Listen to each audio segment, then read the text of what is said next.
Welcome everybody to the Free Flow Podcast. I'm your host Tyler. This is Mitchell, of course, your favorite podcast host on the internet. Mitchell, how you doing? Pretty good, dude. How about you? What's going on? I know there's a reason we didn't do it last week, and I know, is there a worthy update? You know? Yep. Dude, I am. So I made it to. I did my second round of interviewing with this job Monday. Mm-hmm. Went really, really well. Um, they want to move me on to the next steps. They asked for 3 references, and then they're like, "We want you to interview with our CMO, Chief Marketing Officer." So it's looking good. So far, so good. It allows me the freedom to like move around and move closer to family too, which will be nice. Yeah. Not that I don't love Texas. I love Texas. I think Texas, like, it's so funny because I'll talk to people from where we're from in California.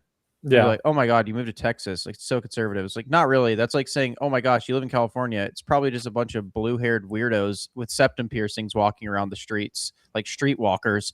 Like, it's not that. Like, where we live is like just a bunch of transplants that were like, we want Southern hospitality and family values, so we'll just create it. And Yeah. that's where we live. We live with a bunch of really awesome families, stuff like that. So it's really cool. Like, I love Texas, dude. Like, genuinely, if Texas was 10, 15 hours closer to California, like, we would never leave where we're at. Or if family moved here, like, we've told people, like, because everyone's like my mom and like her mom's like, "Well, we've looked at houses there, but you guys are gonna leave." We're like, "Bro, we're leaving because neither of you want to come hang out, like, and visit, and like, you guys are never out here. If you have a house here, we're not leaving. Like, we love Texas. My wife really loves Texas too. Like, she's like we're looking at Arizona, Nevada. She hates the high desert, so we're looking at around like Flagstaff and Prescott. Yeah. It's beautiful. Flagstaff's the most beautiful place I've ever been. Um, so we're looking at those areas, but she's like, "Man, like, I really just don't want to leave Texas. Like, I just love Texas." I've even been applying for jobs in Austin just because I'd totally live in Austin, like, for a year or two at least, just to see how it is. Because I've heard, again, great I things mean, about it's a Austin. it's a vibe. I love it. Like I'd go back if I was anywhere. You know? Yeah, like, heard nothing but good things. We love the Dallas area though. Dallas is awesome.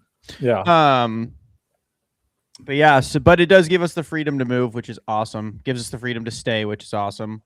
Um, so yeah, we'll see. I should be hearing back anytime now on like when this final, like third and final interview is. I'm hoping I got it. I'm assuming I got it if I make it this far. So we shall see. How are you doing, Mitchell? You're headed back to the States. I mean, soon. No, dude, I've been here for a year as of like basically today, and my contract's re-signed. I'm good to go. I think my visa just finished, like got processed and is secure today. I'm living my life, and I like how comfortable it is. Like I have to start classes again soon to get like a teaching cert to do some other stuff to do more, but like, and I'm not looking forward to that taking up my free time. That means I can't play fucking 40 hours of video games in 4 days while I have a job. But aside from that, I mean, like, yeah, we're living my life. Found out I ghosted a girl that I forgot I was talking to, like, got confronted with it. That was, I still have to respond to her at some point to be like, Respond oh, to her what? sorry. Like, what'd she say? You ghosted me? Like she's Korean, obviously. And was like, why do Americans like ghost so much or whatever? And like for me, like, so Noah and Tiff came out here, Mm-hmm. and I like saw them and like had met Tiff for the first time, his fiance, and I was like, dude, it'd be sick to have like a wifey, like it'd be sick. Yeah, until you're And married. But yeah, and I was like, that'd be so sick. And then so like I got all in on, just trying to socialize and meet people. And then all of a sudden I was like talking to her, and just my social battery after that trip was just it was not my thing, dude. And I just couldn't do it. And so we like kind of stopped talking for a minute. And I was like, dude, my social battery's drained. And she's like, it's okay, take your time. And then it's been like 2 weeks and I haven't hit her up again. Well, it's not really ghosting. You kind of let her know what was going on. Yeah, that's my thing. The Lakers just got sold for $12 billion. I mean, is that the Terry deal we just told already me. knew? No, Mark Walter is selling the Lakers to Bob Iger and Josh Kushner for over $12 billion. They were involved in the expansion process in Vegas, but in a stunning turn, they pivoted to make an aggressive offer to buy the Lakers from Mark Walter, who had just purchased a controlling interest in the team from the Buss family last year. Well, I was hyped for our ownership. How does that happen? How do you sour on the Lakers within a year? Dude, LeBron, he's got motion twin, and LeBron left, and he's like, oh, fuck. I mean, $12 billion. Didn't he just buy them for 7? And he just sold them for 12? That is probably like the 10, I think. I don't know. I only saw like the quick Google AI overview when I looked at it. Yeah, you're right. It was that. 10. It was 10. Mark Walter made a $2 billion profit within a year. What the? I mean, that's a great investment. Yeah, I mean, you don't have to, dude. He never even owned it. Like, yeah, he really officially never owned, right? I don't think so. Like, I think the process was set to go through essentially like over the summer. And I mean, like, what the fuck?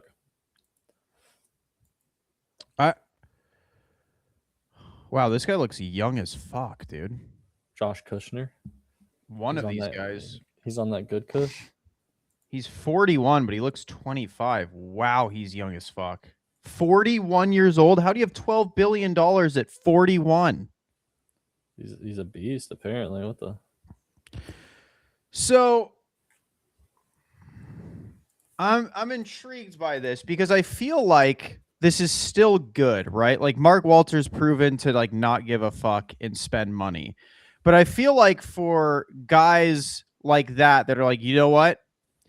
We want the Lakers. I feel like you wouldn't make an aggressive pay that hard if you weren't willing to spend a shitload of money on the team, right? I mean, I feel like I'm assuming that correctly, right? Like these guys are. I mean, Bob Iger's like former Disney guy, yeah. Yeah. Like I don't know. I know he's been like kind of in and out of the position, but like, I mean, obviously, like that's who he is. I have no idea who Josh Kushner is. But like,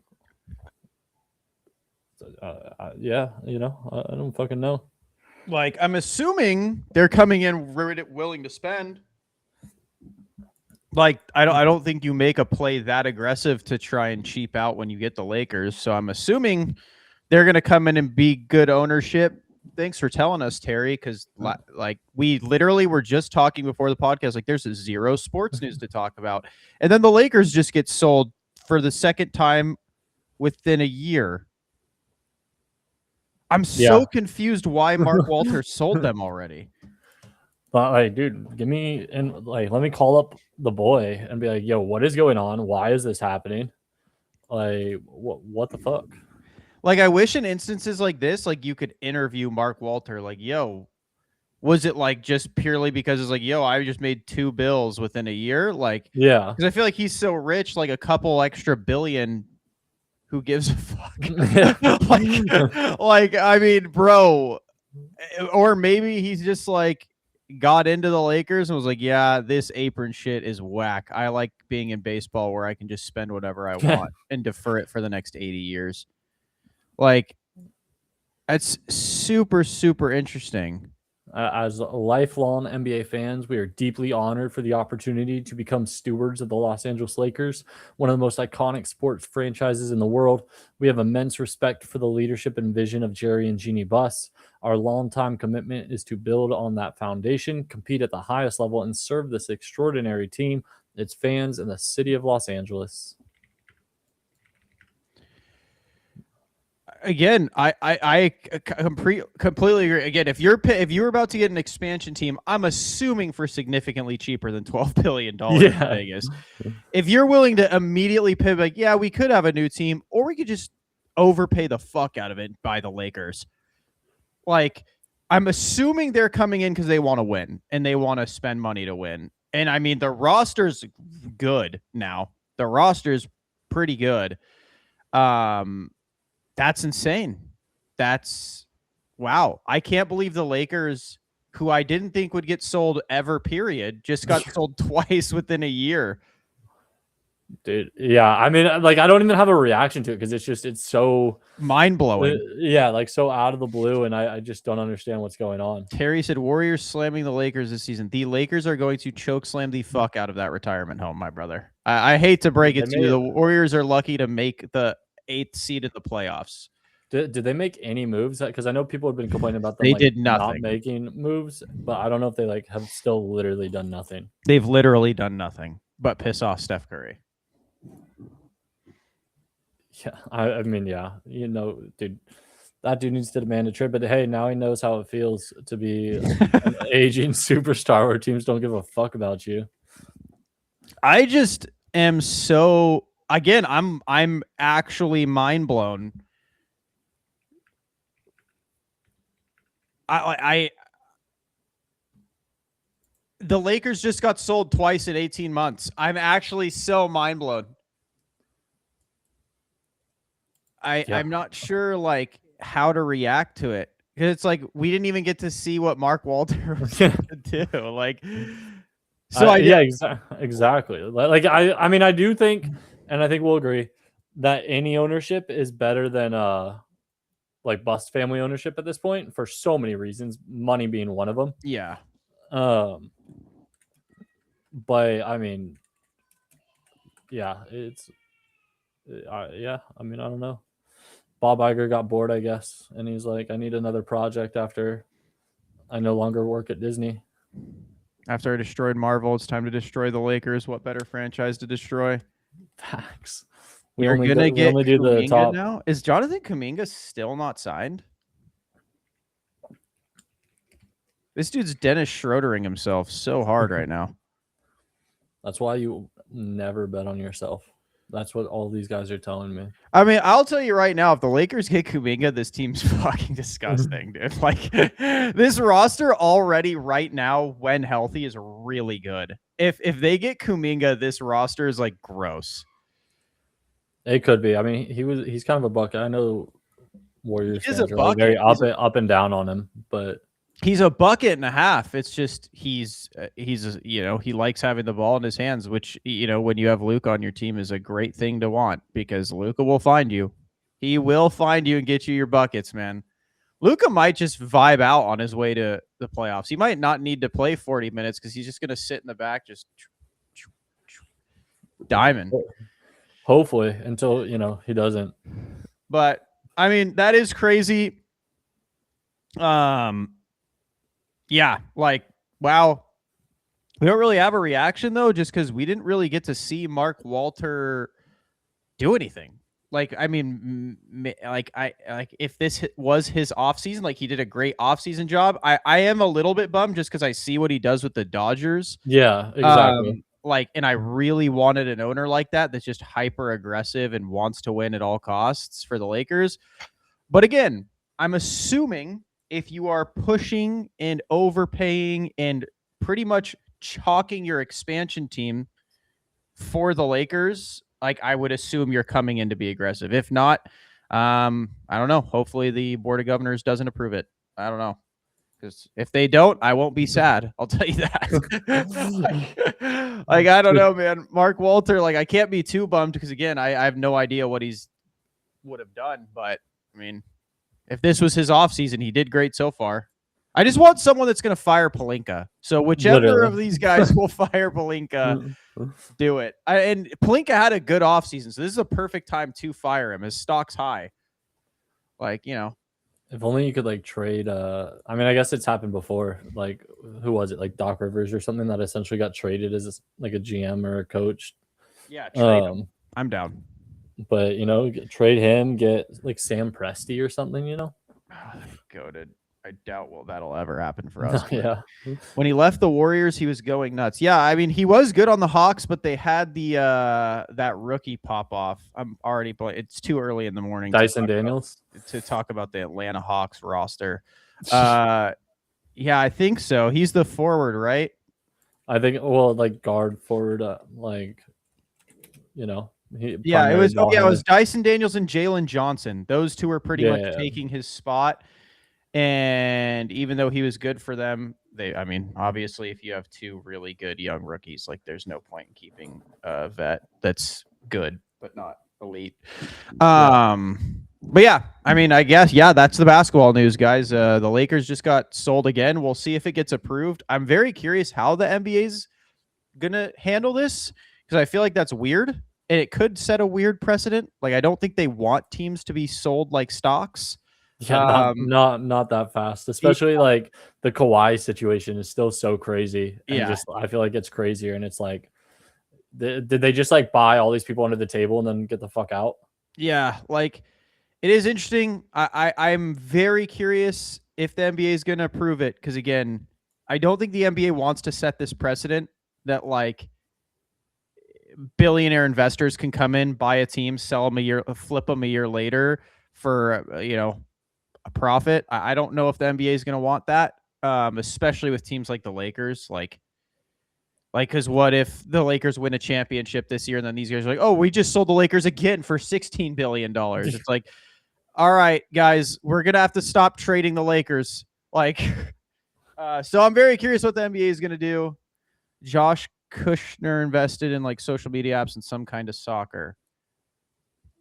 Josh Kushner soccer. What's his team? If they suck, his firm thought pursued a major deal. Oh, they just acquired a stake in FIFA at $20 billion. How is this dude so he's a bro, he's a gotta venture be capitalist. He's gotta be a trafficker or something. Next Epstein dude. Brother, how does he have so much money? VC, how dude. does Josh Kushner have so much money? I'm looking this up. A venture capital firm he founded in 2009. So that was what, 15 years ago? So he was 26. Yeah, dude. Early investments in Instagram, Stripe, and OpenAI. Oh, damn. I mean, those must have been hella early for him to be able to afford $20 billion for FIFA and $12 billion for the Lakers. Jeez Louise, man. I can't even think about having $1 billion. I can't even think about having $1 million. This dude wipes his ass with $1 million. That $1 million is a tip he leaves at a restaurant at this point. No, dude, he's a VC. He would never. He probably tips 10%. Wow. That's impressive. Good for him. Good for the Lakers. I mean, the dude seems like he's not afraid to spend cash. If there's one person that looks like doesn't care about an apron as much as Mark Walter, this guy seems like the guy. Oh, apron, how much is it? It's a couple $100 million, fine. That's it. All right. I spend that on a weekend. So his net worth is $5.2 billion. Yeah, well, that net worth seems a bit low because this dude's spent $32 billion in the past 2 years. So he's doing some laundry. He's gonna sell them again. Yeah, this dude's got to be doing some laundry. I agree. But wow, I mean, okay. Or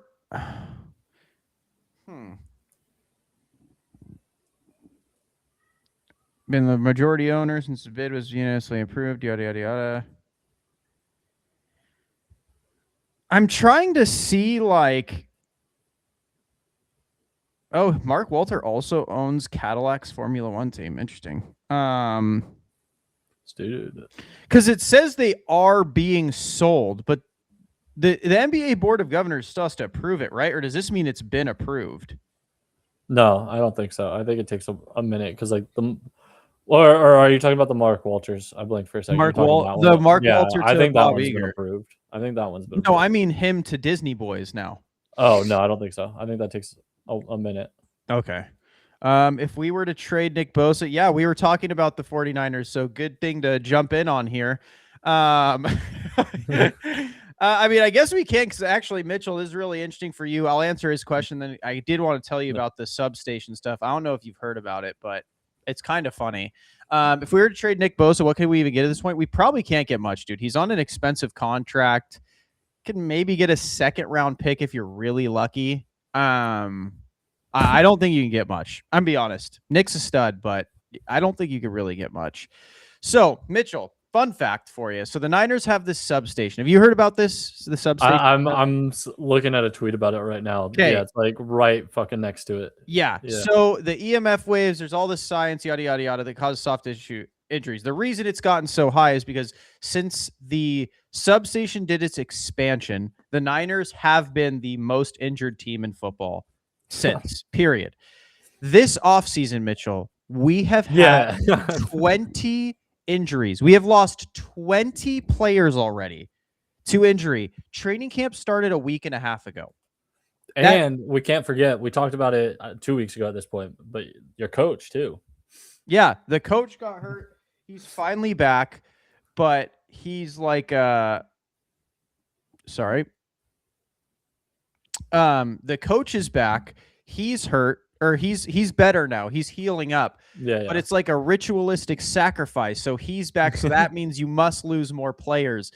So yeah, we lost. And the Niners are like pathological liars, like whatever they talk about injuries. So like, for example, Christian McCaffrey 2 years ago now had what's called bilateral Achilles tendonitis. Awesome injury for a running back to have, by the way. Missed 9 games. Even when he played, it was nothing. But they called it tightness in the offseason. And then it turned to soreness. And then it turned to a strain. And then they finally came out with what it was like months later. Yeah. So the same players actually hurt this offseason for tightness. Christian McCaffrey's back hurt with tightness, so we're just hoping it's not serious.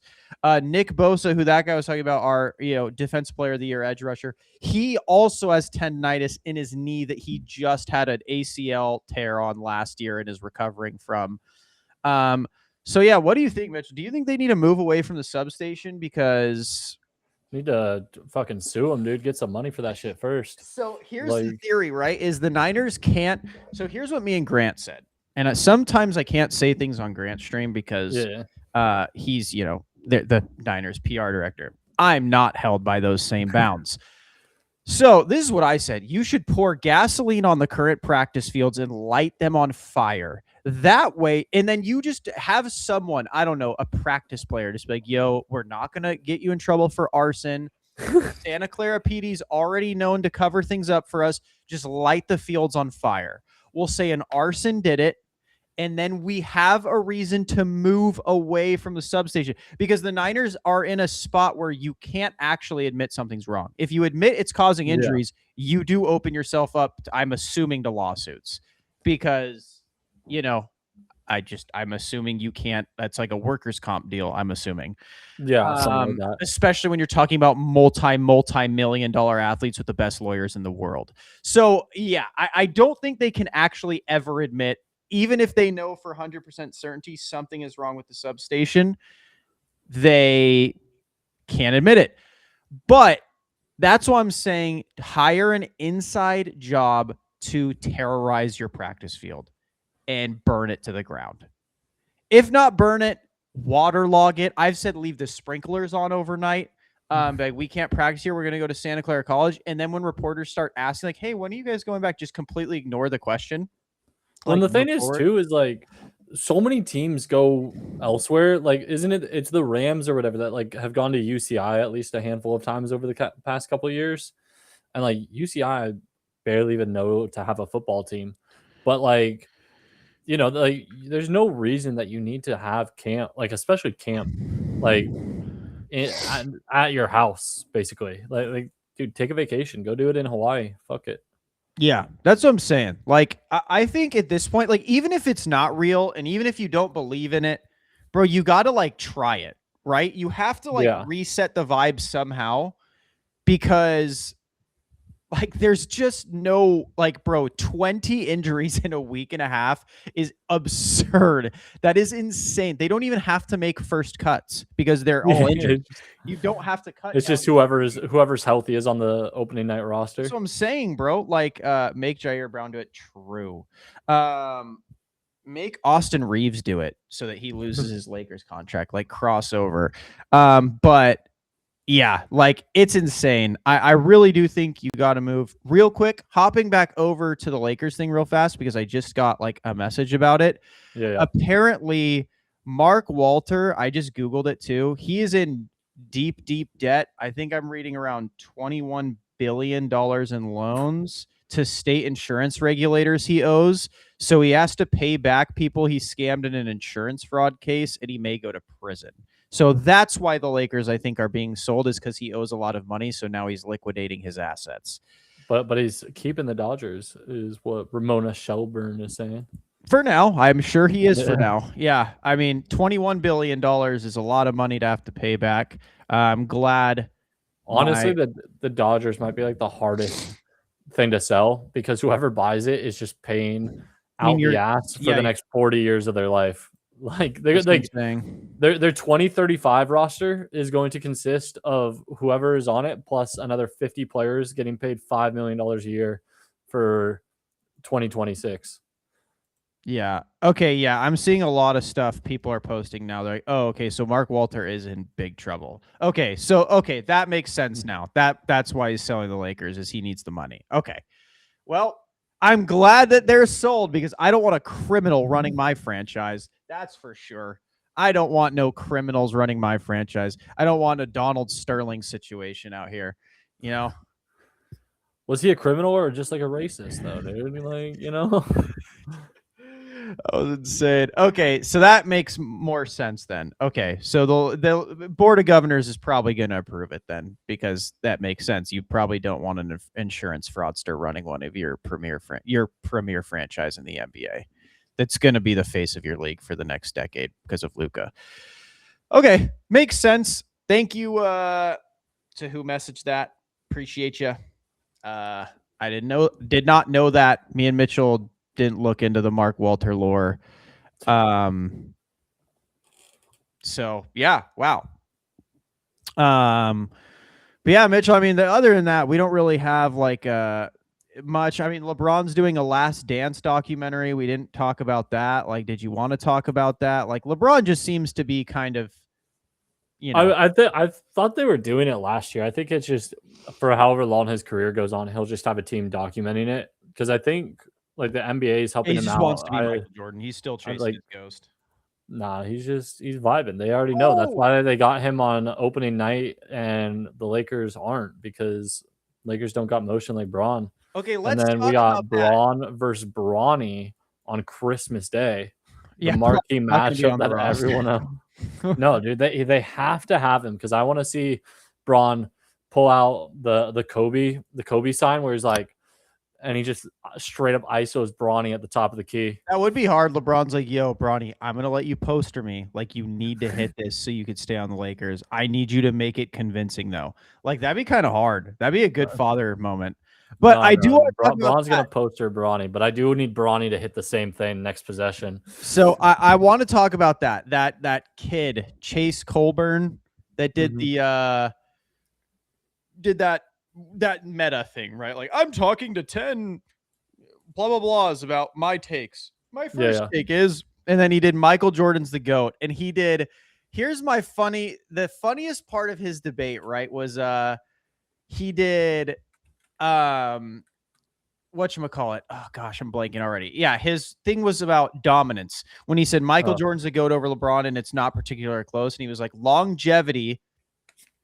Yeah, like, no. Okay. And he was like, longevity of dominance. It was like, listen, and again, I'm not a LeBron fan. This is what bro, LeBron, Michael Jordan fans have made me become a LeBron defender. It's so annoying because they just say the most outrageous things like Michael Jordan was dominant for longer than LeBron. In what universe was he dominant? Like, but if you wanted to say dominance in NBA finals, sure, there's your argument. That's probably the only argument you have for Michael Jordan over LeBron. If you wanted to say that, I'd say, okay, yeah, I concede. That's where he's better than LeBron. Sure. If you want to argue Michael Jordan's better than LeBron in anywhere, the finals, sure. Fine. I can give you that. I can concede you that. He was undefeated. LeBron's lost more than he won. That's a fair argument to make. But it's like when people are like, Michael Jordan was dominant for longer. brother, what did Michael Jordan like? This is the question I always want to ask. What did he do? Like, because he also brought Kobe in, and that's where I started putting a target on his skull and was like, all Yeah. right, it's a firing squad time. He's like, Kobe was the second best player on every championship roster he had. I was like, no, he wasn't. One, he was not he was the best player in the Pau Gasol era on his team. And then for the Shaq era, sure. But when people try and bring that argument, what did Kobe do without Shaq? Which he won 2 rings. What did Michael do without Pippen and Rodman? Actually nothing. Actually nothing. He never made a finals. Did he even make an Eastern Conference finals without Pippen or Rodman? He never won I don't think a playoff game. I think he's 1-9 in the playoffs without him, but he never won a playoff series without him. Then how could any Michael Jordan fan ever insult Kobe fans for for Shaq ever? He's never won without his core 3. That's like that's like saying KD's better than LeBron because he played on the Warriors and beat him. I will say, like, and this is the part that gets me, especially like the kid is smart. I'm not going to deny that he's not smart, but it's like, I'm sorry that kid is how old? Like 15. 12? He's numbers smart. He's numbers smart. He's not ball smart. But it's like, you were 15 years old. You know what LeBron was doing the year you were born. He was in the fucking finals, brother. Like, yeah, he has been in the finals 70% of your life. And you want to tell me that this isn't like the greatest player you've ever seen. And you want to go back 40 years to somebody who did not play an NBA game for a meaningful NBA game 15 years before you were born, but an NBA game for damn near 10 years before you were born. And you want to talk this way. Like, I'm sorry. Like, I respect like Wilt. I respect Russell. I respect Jordan other than his fans. But it's like, I'm sorry. You just like, you can't say that these players that are so much before your time are like, you are just using numbers to back you up. Like, you cannot tell me that you have watched 80 Michael Jordan games and come to the conclusion that you think like somebody not living in the time, but like gone on YouTube and watched 80 Michael Jordan games and been like, yes, this is definitively the best player over anybody I've seen dominate for the last 20 years of my, or 15 years of my life. Like, again, LeBron has essentially been in his prime, like not even in his prime. And that's the thing too, because I will say, when I was at coaching Y camps and I would have kids that were like super young, and I like saying that literally LeBron's not top 30 or LeBron's not top 10, Shaq isn't top 30. And I'm like, I genuinely think that like these kids, they see LeBron right now in years 20 to 25. And they're like, this player that I'm watching, it doesn't make sense to say that this is one of the greatest players of all time, while not recognizing that like 20-year LeBron is not the player that he was in it. Like, he's really good, like especially for his age and experience, but he is like, he has his fall off has been tremendous compared to what his peak was. And so they see him and they're like, this has to be what he's been this whole time. If people want to watch peak LeBron, in my opinion, when LeBron was at his best, like this was where I was like, damn, LeBron's good. I still don't think he's the best of all time, still Kobe. But this is where I was like, damn, LeBron's like him. And I was the Heat Thunder series. He quite literally popped take and was like, no, I'm winning this ring. Like, it's over. I am going to win this ring. There is not a single person on this planet that is going to stop me from winning this. And it was literally like, because I remember I was like, all right, like, because they played, I think, earlier that season. And LeBron kept going to the rack. And that was when he started getting a lot of criticism for his shooting. And he kept going to the rack, and Serge Ibaka was just sunning him earlier in the season.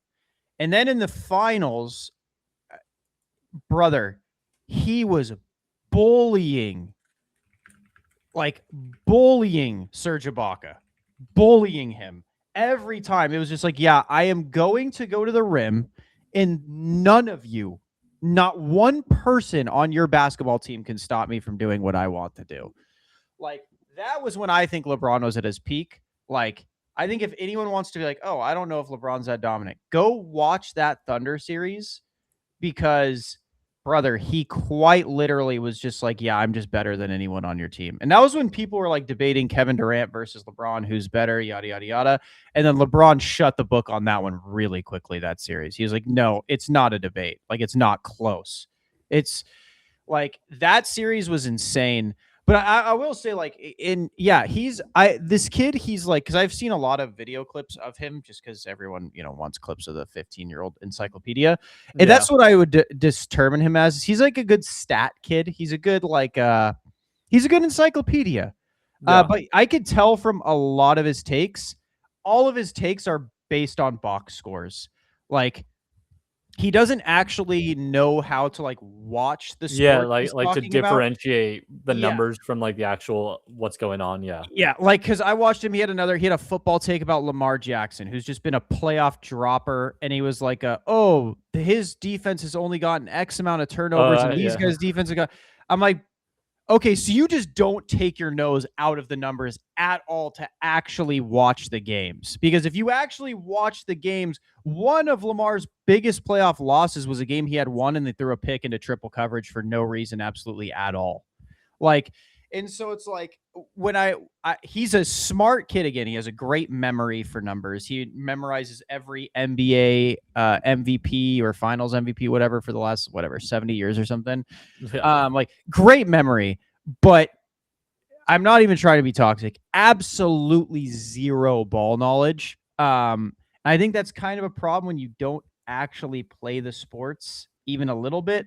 Like, I'm not one of those people that's like, if you're not a professional athlete, you can't talk about the sport. But I feel like you have to participate in the sport even a little bit at some point in your life to speak on it. Like, you can't just be like, oh, yeah, well, I've watched and done stats my entire life, so I know the sport. It's like, I don't know about that. Because if you don't actually play it at any level of your life, it's kind of hard to know the intricacies of it. It's kind of hard to know what makes a player good versus bad. Like, it's hard to find those like little things, right? Like, again, in my opinion, the Thunder series with LeBron on the Heat. Like, it's one of those things where it's like, the reason I think that was his peak is he was so smart at like when to be aggressive, when to shoot, when to pass, when to just command attention without the ball, with the ball. Like, and I feel like if you don't ever play basketball like at all at any level and you just look at stats and just watch the game, you miss all that. You don't know why that's important, like, at all.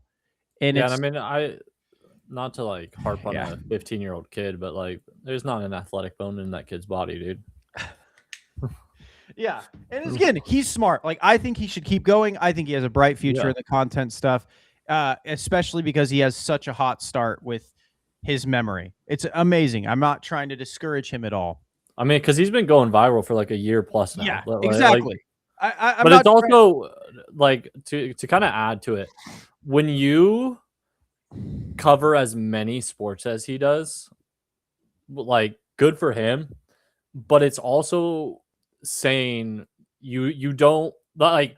There's a reason that people specialize in sports. Yeah, you don't actually pay attention to all of them. Yeah, exactly. And you can't. Like, this dude's got hockey stuff. He's got baseball stuff. He's got football stuff. He's got NBA stuff. And like, I'm not going to say that you can't be like a fan of all of these. And you can't, like, of course you can be a casual fan of all of these. But to say, oh, yes, I know more than everybody what's going on in all of these, it's like, you don't. Yeah, like, if you it's just the whole phrase, jack of all trades, master of none. Like, you inherently spread yourself too thin to be like, I actually understand the intricacies of every single one of these sports. And people are autistic and they can get like super into stuff and understand it on a deeper level. Like, I get that. I'm 100% like that in some ways, but it's just like, you can't actually know it intrinsically. Like, you can't he will never beat me in a debate because I will just be like, show me on film how. Yeah. And he won't be able to ever. He'll be like, well, I mean, statistically, like, no, but just show me. Like, I want to see you break down Michael Jordan game film versus LeBron James game film and explain to me actually how Michael Jordan is better than LeBron James at a basketball fundamental level. Yeah. Like, because you can't. I know you can't. All you're going to do is averages or team shares or field goal percentage or contested shot percentage. But that doesn't mean anything if you can't actually break down why Mike is doing what Mike's doing, why LeBron's doing what LeBron's doing, and why what LeBron's doing is better and more effective than what Michael Jordan did. Or vice versa, if that's your take. And that's okay. Like, I always tell people, like, I have a lot of casual fans, right? Like, because I'm very much into basketball and football. Like, those are my sports. Those are what I pay attention to. And even then, football's the main one I pay attention to. Like, basketball, I pay attention to a lot. You and I used to be just devoted. And then, dude, I was reading like every NBA article, NBA.com article when I was like 15, like 13 in middle school. Like, I'd wake up and there's like 6 things. I'm like, hell yeah. Like, you and I used to play like fantasy basketball in like photography class. Like again, but that's why, is because if I stretch myself too thin, I don't actually pay attention to what I love to pay attention to, which is football and basketball. And it's like, and that's why, like, I'll have casual friends that will be like, oh yeah, like, I want to argue, or like, people always get like, when they argue with me about the Niners on Twitter, like, I don't care. Like, I'm not even trying to be toxic. I don't care what you say, because I know better than you, because I've been watching and I've been paying attention more than you. Like, I don't need your opinion on something that I know I'm right about. And then I get proven right. And then my favorite part is when I get proven right, like, especially on a Niners thing, and then everyone goes, well, that was obvious. Well, if you look at the tweet thread, it wasn't, because you said it was wrong. And so it's like, it's one of those things, man, where it's like, it's the same with like this kid. It's like you said, like, or when people like watch shows like Nick Wright, or the Stephen A. Smith, Max Kellerman's of the world, and they use them as like evidence in an argument. It's like, you don't realize, and Max Kellerman finally admitted it. Thank God, because now you could just send them that clip every time. They go through these things like, what's the most entertaining, like, crazy take you can think of. That's why they do it. They don't actually, and like you said, they can like kind of feel it. They can like make an argument for it, but it's entertainment, bro. Nick Wright isn't paying attention to every basketball, football, hockey, soccer game that's going on. I don't think you guys realize how many hours that would actually take. Like, when it's like, I know for, like, you can say opinion, whatever, but like, dude, Skip Bayless has not had an honest take about LeBron in 25 years. Like, he realized what got clips. Like, I do not think that he actually hates him as much as like he claims to. And even if he does hate him, like, everything he says is bullshit. Every single thing. And it's like the same with Stephen A. All these, like, that's what I'm saying. These guys. And that's the only time I ever have like a Stephen A. Smith's back, right? Is like, they'll be like, oh yeah, like, oh my gosh, he forgot this guy was on the roster. He forgot this dude's name. He's like, brother, you know how many players this guy has to talk about? Like, that he has no idea what they are, who they are, or what they do. He's just like, yo, you need to talk about Dontavion Wicks getting traded here and why that's going to be a game changer. He's like, I don't know who that is. It's not. That's the thing. It's not even forgetting. It's that he genuinely doesn't know. It's like, guys, like, and people expect him, bro. They can't. They have lives. They're on TV in the studio hours upon hours a day. They're not going home watching every basketball game that night, every football game, catching up on game film from soccer and hockey in case they have to talk about that. Like, bro, you don't have the time in the day. That's why I always think it's funny when people do that. Like, well, this guy knows what he's talking about. He can't physically have the time to know what he's talking about. Like, and that's why I like when like on Nick Wright's show, like, they have their shticks now, right? You have Danny Parkins, who's the Bears guy. You have Nick, who's the Chiefs guy. You have Kevin, who's the Patriots guy. And then you have Chris Broussard, who's like the Niners and Ravens guy. Like, they all have their teams, and like they call out each other's bias. Like, well, yeah, that's just because this is your boy, and yada yada yada. Like, I like that because it's honest. It's not like these guys like Stephen A. was like, no, I watched every single game. No, you didn't. You did not watch every single NFL game this weekend, because you said you watched every single basketball game this weekend. And that's and you said you watched the baseball games this weekend. And quite literally, that's impossible because they're all going on at the same time. Like, well, I think like college football is probably like the best example of that, because people will act like they know it. And it's like, brother, 130 something teams play on a Saturday. Like, and 40 of them, 60 of them do not fucking matter. But of those 60 that don't matter, 20 of them play teams that matter, especially early on in the season. Mm-hmm. And so it's like you cannot even be aware of like 80 teams and what they're doing. And so it's kind of the whole like SEC versus like Big 10 in every other conference, where it's like the SEC is the best conference because they play the SEC, and that just inherently like means they have a tougher schedule. And it's like it's easy to say that because you have been saying it for 15 years or whatever, and you don't need to challenge it. But it's like, again, like they're not dominating these last couple of years, basically. Not compared to some of these other ones. Disingenuous too. Like if I ever talk to someone and they tell me I watched every game. You did. Okay, so you're lying. So I can't ever argue with you because you're just going to pretend you watched something you did not watch at all. Like I'll be like, oh yeah, did you see that? Like I'll be like, oh, they're like, well, I watched the Browns Titans every minute of the game because I'm that dedicated. No, you didn't.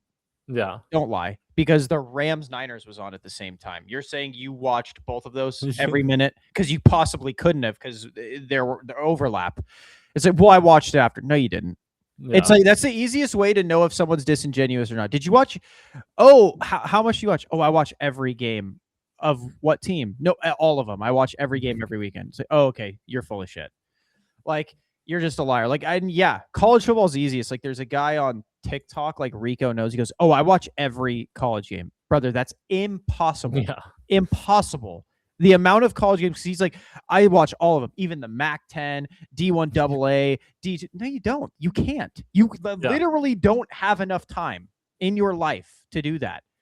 Like, and so it's like, dude, people get so ridiculous about sports where it's like, and I'll be honest, like I usually pick a couple teams where I'll watch every game. Like last year, I watched every game of the Niners. I watched every game of the Bears. I watched every game of the Panthers just because they were fun.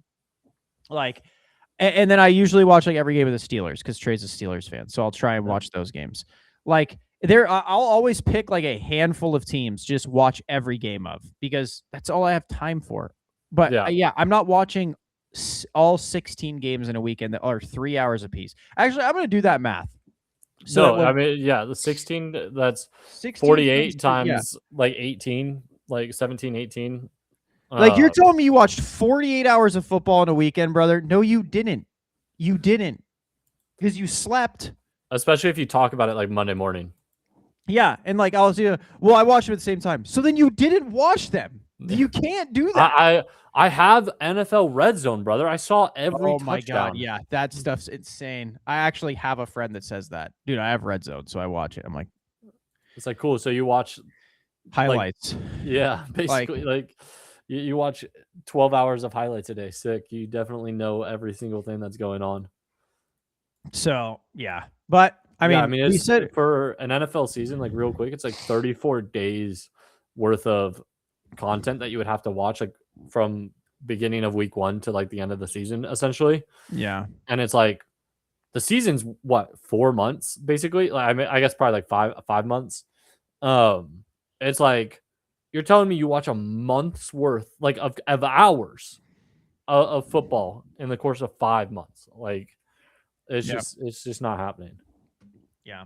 I wanted to talk about gaming a little because I know we said we didn't have any sports things to talk about. This is just 50 minutes of sports. This is just what happens.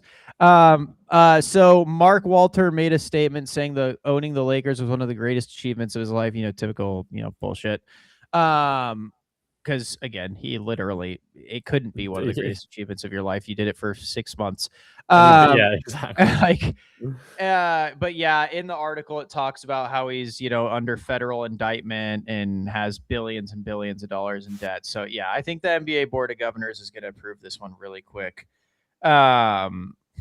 So yeah, I just wanted to say that he made the statement. Can't believe the second we start a podcast, they do something like this. They're literally watching us. They know we needed content, and they're like, "Here you go, brother." And it's like, "All right, fine. We'll talk about you. We are the #1 source of all news." We are. So yeah, did want to talk about that. Oh yeah, an Optic One EWC. Just had to throw that in there. But yeah, let's talk about gaming. I mean, Mitchell, you've been playing. Do you think you're on the route to being the greatest esports manager of all time? Oh, dude, I got a whole lore thing I got going because I love going into my lore. Dude, we have this name is very appropriate for me. You'll get it, but we have the Siggy Reapers, by the way. Jesus Christ. We started the season, save 1.0 doesn't go the way I want. I sign Horn to this contract, but I signed him in fucking November for way too much money. We are dominating scrims, and unfortunately, when you're a pretty shit team and it's November, there's no majors or minors or any tournaments to end the year. So my team goes bankrupt. I get fucking fired. That's annoying as shit. So I restart. I immediately get every single player that I had on my team that I could. I got Infinite. I got Horn. I wanted to get Bolt. And I think these should be real guys, by the way. They are. They are all. Yeah. My favorite is how into CS you're gonna get because of this game. Well, we've been talking for months that I want to get into CS. So, but anyway, so I wanted to get Bolts. Couldn't get him. He was too expensive because I was about Donk, bro. He's dude. Okay, we'll get into it. Hold on. So I wanted to get Bolts, couldn't get him, so I got Beastick. And then I had this kid named Beast, and I had this kid named When What. Those are like two like prospect level players essentially. I get them going. We come out dominant. Like we don't do well in our first couple. Things aren't that great, but that's because I have like half of a team together. I have like two capable players. We end up moving. I want this guy Dem QQ and Dem QQ. And I'm like, he's going to replace Win. Win isn't doing it. We're still winning, but these games are too close. I don't get him. Contract falls apart. I get Nas. We have a fucking squad with Horn becomes the best opera in the world. I shit you not. I am currently having a panic attack because I'm loaning this guy from Ascend. I didn't buy him out. I'm loaning him from Ascend. And he has a 1.5 IR. He is shitting on the fucking world right now. He is carrying us. He's getting like even if he has a bad game and gets like 20 kills, he will have 3,500 damage. This dude is unfucking believable. And I'm like, I'm not going to be able to pay. So I look up the stats. Like it actually has pretty good filters to look up stats. I looked up who meets his stat baseline. One player. Donk. Because Donk's not an opera. Oh, wait, yeah, he's a rifler. There's one player that matches his stats. I look at that dude's transfer contract just to get an idea of what Horns will be when I end up inevitably losing him. You want to know what this guy's contract is? Probably like some insane shit. $5.5 million. Like just wait, who is that? Monacy? No, I don't think so. I'd look, but I'm in game, and so it would crash. Like it forced me with a loss. But I'm like, fuck, I need this kid to suck, because I can't afford that. Like I'm making some money now, but 5.5 million is fucking absurd. And so I'm just going through this. We end up, I have this whole lore. We got my CEO, me, Wash Gamer, going through, dominating, talking his shit, like total Gears of War type personality. And I'm like, we're the best fucking team in the world. You're dying right now. Yeah, I was like, we've been winning fucking tournaments. We are stomping on competition. We are 23-3 in our last 26 maps. Like the one team we lost was on a technicality, because I wanted to make a sub and it wouldn't let me. So we dominate, and I'm like, all right, dude, fine, fuck it. We're into these tier 2 tournaments. We're going to this tier 1 tournament. Like we did lose to Navi in that run. Like, dude, top 10, 15 team in the world, and I still had Beast on my roster, and we just kind of got stomped. And I was like, all right, that's fine. I have DemQ on my backups now. I move him into my lineup, and I'm like, we're gonna go enter this T1 tournament. Like we're gonna do this. I enter this T1 tournament. I check the scouting report.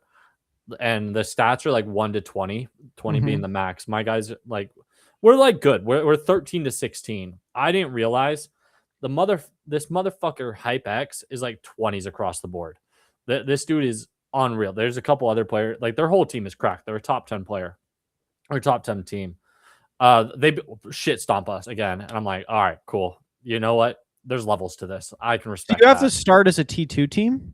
You could choose a team, but I made a team. I did it on normal, so I start with $100,000, and then like, dude, it sucks right now. In all honesty, the game itself is like inherently on hard mode because there's only tier 1 and tier 2 tournaments. So I was like entering tournaments, trying to do stuff, and the worst team I go up against, and I used to like when you do a new team, you start at 332, like the lowest ranked team. Jesus. The worst team I would go up against in a qualifying match is like top 50. And I'm like, are you fucking kidding me? Like there's just no chance I can win. But again, I assemble a team. We start dominating, winning tournaments. We came in. You're just winning T2 tournaments. Yeah. Okay. Like and like I said, we entered a T1. Unfortunately, got our shit pushed in by Navi again.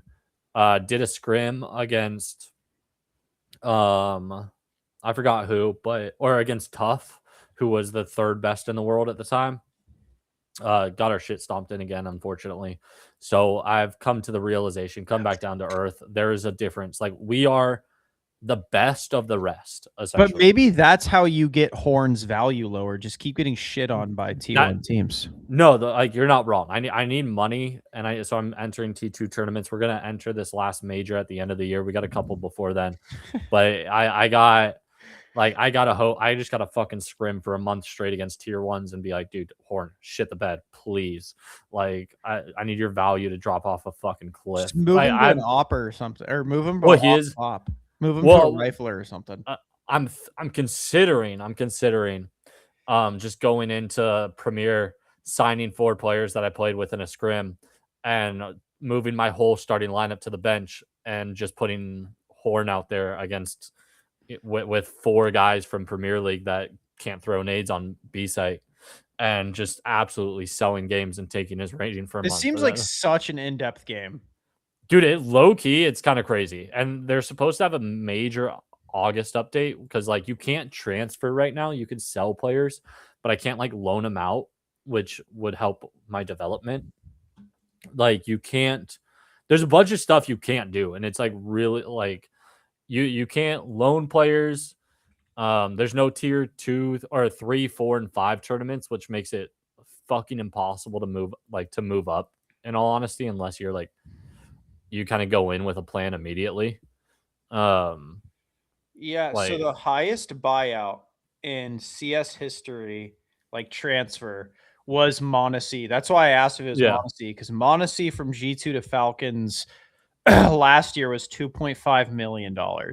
Yeah, which is absurd. People are paying that for esports athlete transfers. Crazy. Oh, it's insane, especially because like I'm looking at these tournaments. I'm like, your fucking tournament winnings is less than $1 million for a for a major. Like, how the fuck are you getting this kind of money? Counter-Strike gambling site sponsorships.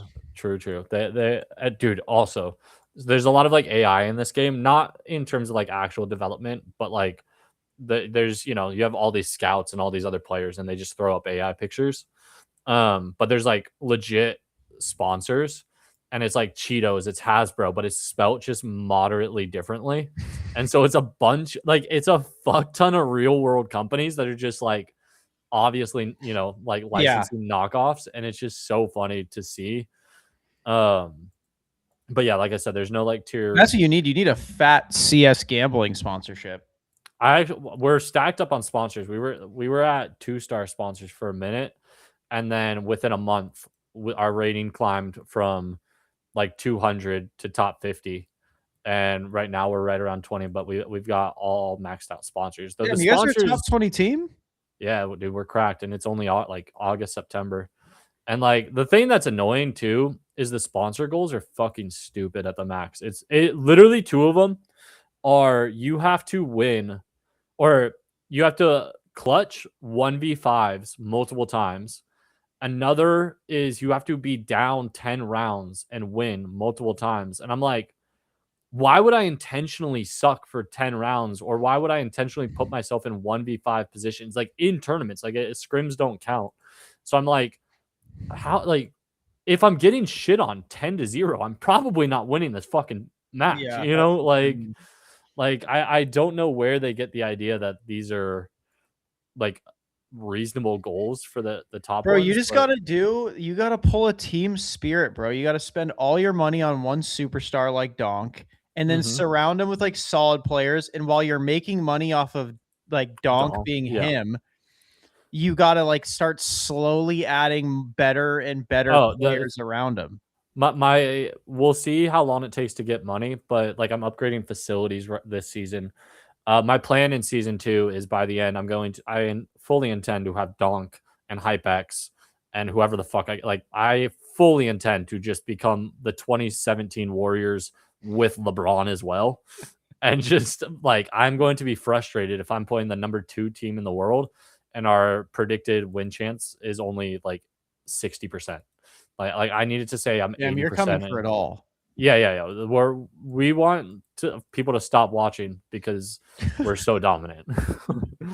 You want Astralis to be a paperweight. Yeah. They're like, this team is buns, dude. What are we doing? So they asked, do you aspire to be Vitality? What do you say in interviews? Wait, what? When you get interviewed as a manager and they say, are you guys aspiring to be the next Vitality? What do you say? We're aiming above that. Vitality, you're going to be like, oh my God, this was Siggy Reapers before Siggy Reapers. And Siggy Reapers is just an unbelievable organization. I've never seen anything like it. It's basically the Dodgers, in all honesty. That's probably a better comp. Dude. Man. It's a fun, like, I did not think I'd get into it this much. Like, I was playing Ludus Magnetus, which was it free? No, but it's like $20. It's not bad at all. Damn. And like the thing is, the crazy thing is, I found out about this game because I was gonna play CS Manager, which is like a one dude made it, and I was like, oh, this looks sick. And then I waited for it to come out because while I was waiting, I found out about Esports Manager. I'm like, I'm gonna see what the price is. Esports Manager is $20. CS Manager came out, made by one person, is like 20, like more expensive. And I was like, I'm sorry, I'm not playing this game. That's not a licensed game made by one dude. That it just is not going to be as in depth with as crazy of updates as Esports Manager. Yeah, no, I agree. Esports Manager looks good, dude. Yeah, I played. Actually, I was telling you about it before stream. So, have you heard of Mistfall Hunter? I'd be surprised if you haven't. It's like the new extraction shooter, but like magic stuff, fantasy. Yeah. So I played it. I refunded it after playing it. And so we played it the first night. So I'll say this about the game. It's not bad. It just feels like if the game came out in 2013, people would be talking about it as one of the greatest games of all time. It feels like Skyrim. And that's not an insult because, Skyrim's good. Skyrim's good. It just, it shouldn't be out in 2026. There's really bad stuttering issues. There's really bad stuttering issues. The game just... it doesn't feel fully fleshed out. Like maybe it's just the extraction shooters. I'm just not like into it. Replayability is not like there. Like I like Tarkov and Arena Breakout, like those kinds of games because I like the shooter aspect. But for like these RPG-esque games, like the combat's a lot like Elden Ring, Skyrim type. Yeah. For those kinds of games, like it feels really weird to just go in, like PvP for a minute, kill some NPCs and then leave and then go in and do the same thing. Like it feels really redundant, and like even the quests like aren't like quests. Like it'll be like I had a quest that was like, oh yeah, search this hut for pottery pieces. And all you do is you just interact with a thing that looks like a piece of paper, and then you're done. That's the quest. It's not actually like you're not doing anything. You're just like literally clicking on something. And I don't know. So after the first night, I was like, all right, this is pretty boring. It's stuttering like crazy. I'm going to go ahead and just, chalk it. Yeah. We're going to call it a refund. And so then I did. And then, of course, now my uncle and Justin are like, oh, dude, it got so much better after that first night. I was like, not buying it. Not buying that. So, yeah, I will say if you like those kinds of games, like maybe this is for you. I don't know, man. Like, that I kind of got my fill of Arc Raiders. Like it just feels like a BR with extra steps. Like that's really what it feels like. And this one just feels no different. Like this game just makes me miss WoW. Like, and that's I think the issue. Yeah, like the fantasy genre. I get that. Whenever I play fantasy genre games, specifically, or not story games, but fantasy genre PvP games. Mm-hmm. It's so hard for me to like not be like, but WoW's just better. That's literally how I felt. Dude, what's the game that came out? It's Dungeons Only for WoW, basically. Dungeons Only. Dude, it's like a 4 or 5 player co-op game. Like you just run through dungeons. Is it recently released? Yeah. It was right before I got into WoW Fellowship. Like I played that for like 3 hours and I was like, I just want to play WoW. This makes me want to play WoW. I don't care. And like back in the day, this looks like WoW. Holy shit. Yeah. Like back in the day, I loved like just dungeon running and stuff, but like I don't know. I do it once at this point and I'm like, okay, cool. I don't like running dungeons a fuck ton of times. Like there's so much to do. I'd rather do something that has some variance, which is PvP. Yeah, I like my BGs, bro. I like my. Yeah. I've been really getting the WoW itch. Like only WoW players will understand. Yeah. Like you go through these phases, like I'm kind of over it, and then it starts creeping up on you. It's like a heroin addiction. You're like, oh, I could really use a hit right now, and like I've been feeling a hit. Like I think I need a hit, so I'm probably gonna go back, hit the corner, grab a couple needles, and get to work soon here, because I've been playing Madden, and I will say this: Madden and college football this year are very good. Don't listen to the Ultimate Team players, dude. I put 150 hours into college football, by the way. I think I have 50 in college football, and then right now I have I don't know. It's just pregame access, and I think I already have 30, 40 hours. Bro, they're so fun. Don't listen to the Ultimate Team people. Are like, oh yeah, it's bad. No, it's not. It's legitimately great. Like the franchise in Madden, the update. Are you playing the franchise? Because I've heard that the DNA stuff is really cool. Yes, it's super sick. It is so cool. It's so much fun. Don't listen to people saying it's not. Like it's not as fleshed out as college football. Obviously, it's not ever going to be because college football's based on that. Based on the Dynasty, yeah. I mean, that's what I put 100 hours into Dynasty this year. Yeah, but dude, franchise in Madden is super fun. Ultimate Team is always fun for me. I just like it because Ultimate Team feels like an MMO to me. Like you're building your team, building your gear, and then playing. Obviously, I'm not spending thousands of dollars, so it gets to a point where I'm like, all right, I'm overplaying it. But that's why I started playing franchise, because I started playing people that have already dropped $1,000, and the game's quite literally not technically out. Do they have custom rosters in Madden? Yeah. See, get on the custom rosters, do the all-time teams, dude. Get fucking all those guys out there. I want to do a Niners rebuild because I want to rebuild the Niners and see what I could do. Yeah, show them how to be a competent franchise. I get that.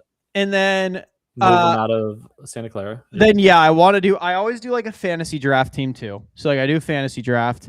And then I'll probably do an all-timer team where it's I do a fantasy draft with a bunch of young guys, and then I load them up with all-timers next to them.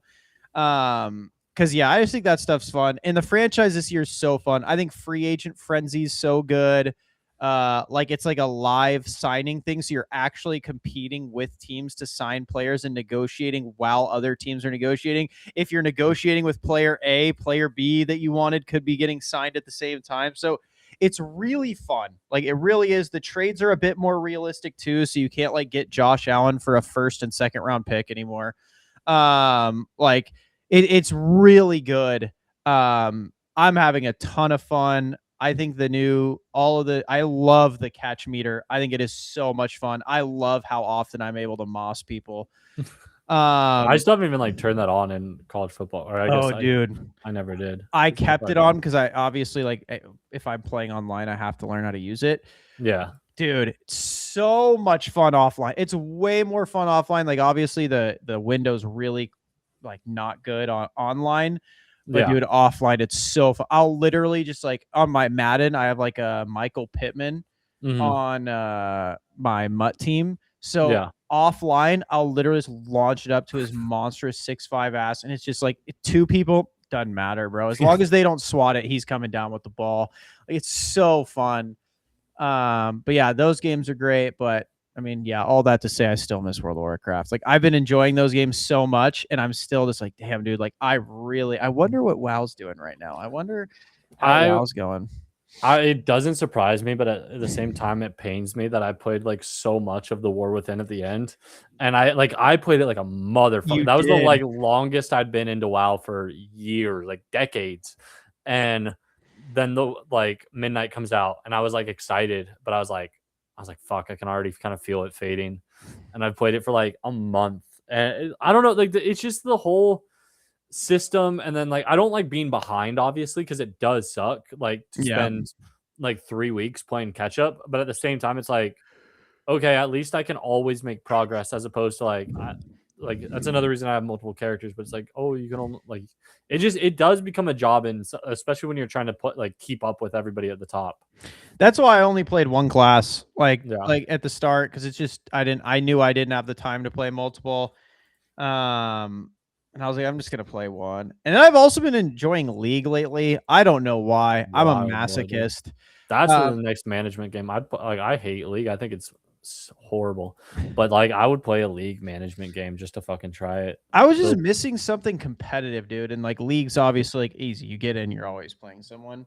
Yeah. But League's gotten to the point where it's like the League is really what always gets me to miss WoW, because when I have to rely on 4 other people to not be idiots, I just sit there like, this isn't fun. Like, if I'm going to rely on people to throw my games, I'd rather play BGs, because at least in BGs and WoW, I have fun regardless. Like, if we lose, oh well. Especially if you're not doing like RBGs, because then, like it doesn't really matter.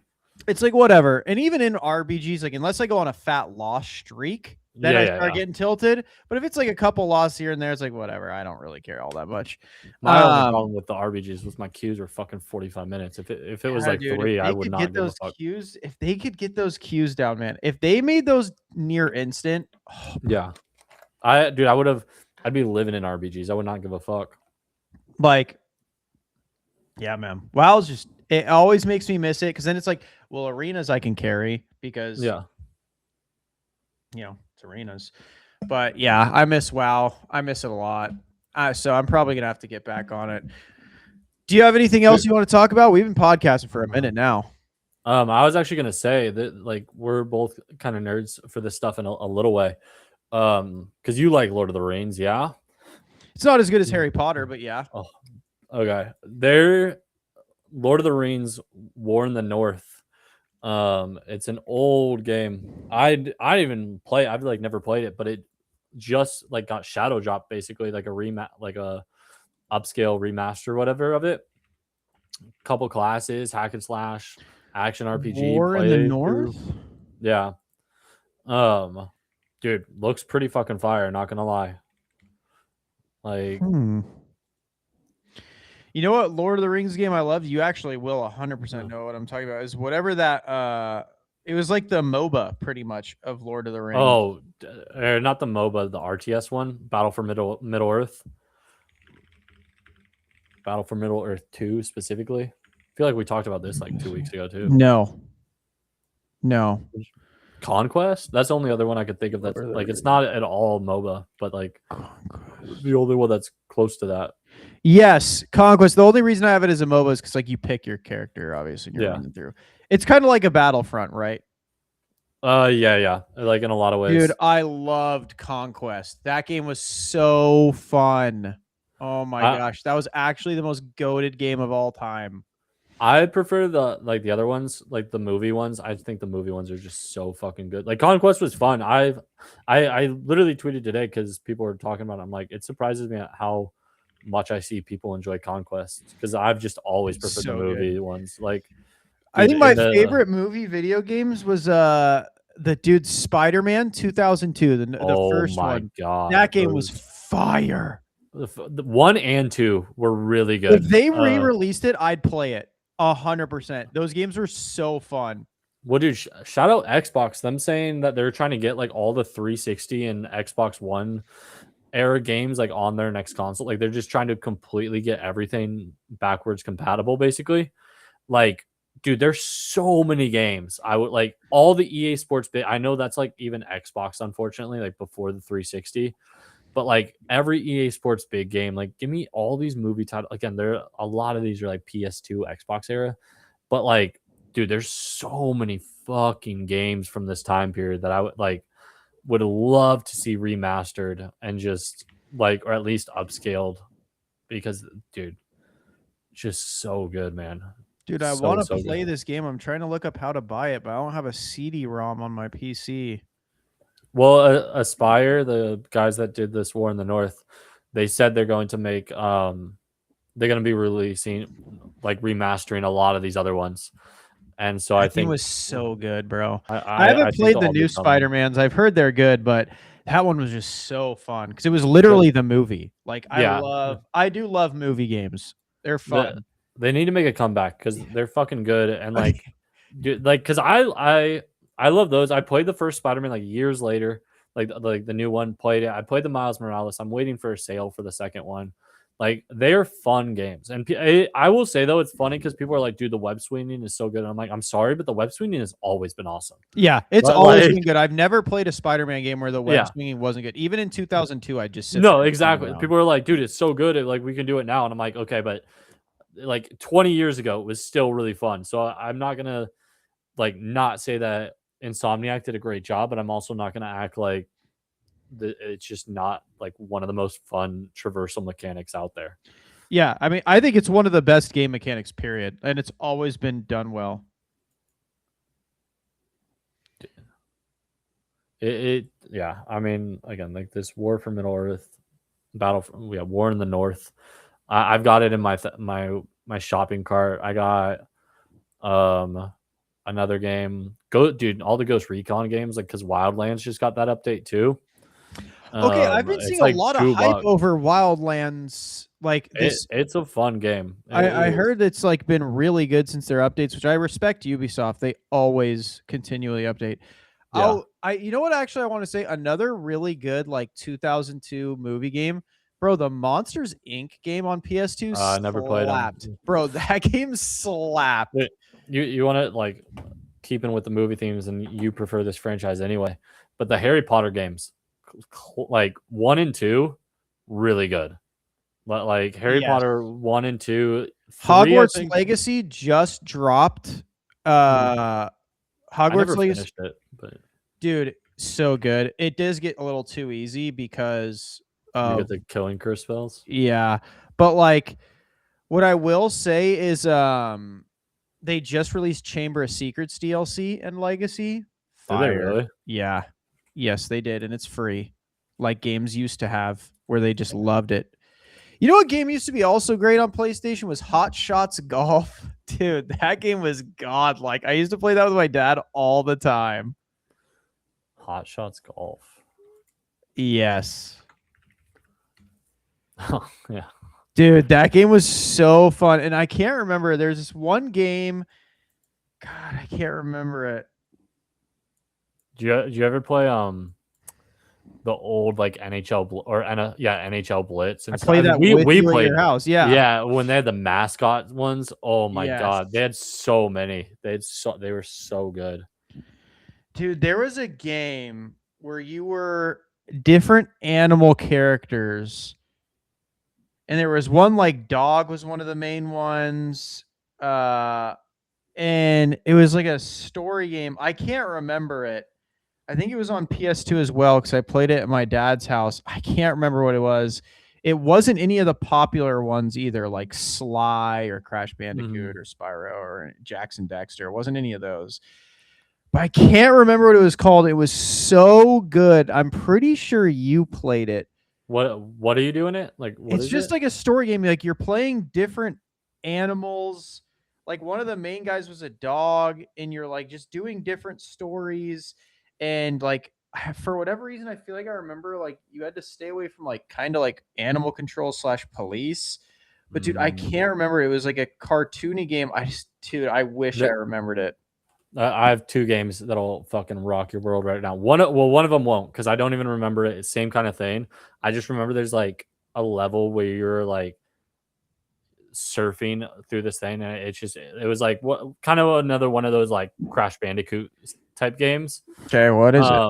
I don't know. I think it starts with like a K or something. But I have no idea. But the other one, this was a ton of fucking fun, way more fun than it had any right to be. Let me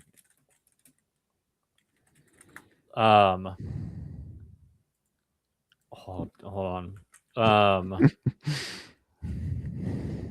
There was there's like it was a lawnmower racer game. What? And I swear to God, it was so fucking fun. That like way more fun than it had any right to be. But it's not like actual lawnmower racing. I swear that the Burger King guy was in it, like the Burger King mascot. Like I swear to God, it was like a Burger King licensed game. And dude, oh my God, it was so good. Bro, it's triggering me that I can't figure out this game. No, I feel you. This animal game, it was so good. Oh my God. SSX Tricky, also godlike. Ratchet and Clank, one of the greatest game franchises. Facts. It's just damn shame that, I mean, I guess they get more updates than like Sly and Jack and Daxter at this point, but like, it's a shame they don't continue making more of that.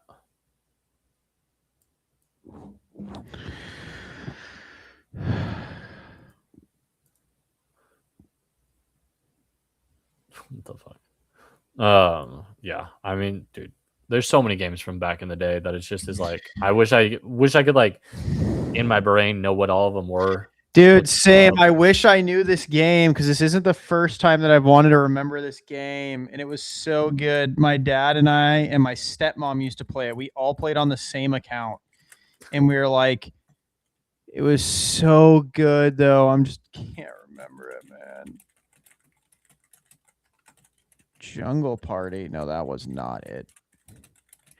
Dude, I'm literally looking up PS2 story games with animals, and I can't find it, man.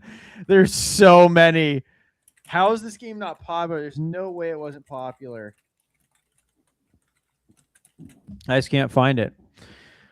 But all right, boys. I think that's it for us. We're just kind of going down a nostalgia lane here.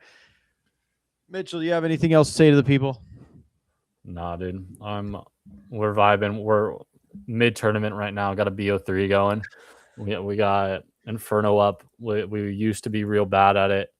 And like we're well on our way to hopefully winning this fucking tournament, closing things out. We got shit to talk, basically. All